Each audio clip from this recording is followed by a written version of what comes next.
నమస్తే, welcome to Andhraprabha. నేను తేజస్వి.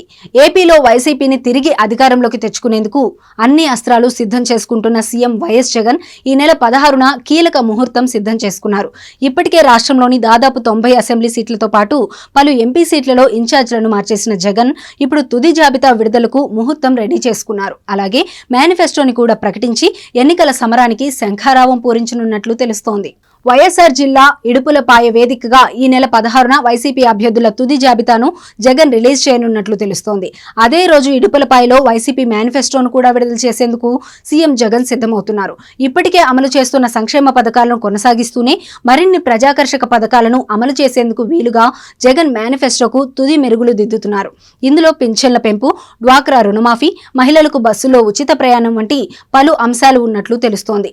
ఈ నెల 16న ఇడుపులపాయలోనే దీన్ని విడుదల చేస్తారు. అదే రోజు ఇడుపులపాయ నుంచి శ్రీకాకుళం జిల్లా ఇచ్చాపురానికి జగన్ పయనం కానున్నారు. గతంలో తాను చేసిన పాదయాత్రను ఇచ్చాపురంలోనే ముగించిన జగన్ ఇప్పుడు తిరిగి అక్కడి నుండి ఎన్నికల ప్రచారాన్ని ప్రారంభించబోతున్నారు. త్వరలోనే ఎన్నికల నోటిఫికేషన్ వస్తుందని అంచనా వేస్తున్న జగన్ ఆ తర్వాతే ఈ కార్యక్రమాలన్నీ ప్లాన్ చేసుకున్నారు. దీంతో నోటిఫికేషన్ రాగానే జగన్ ఎన్నికల సమరంలోకి దిగబోతున్నారు.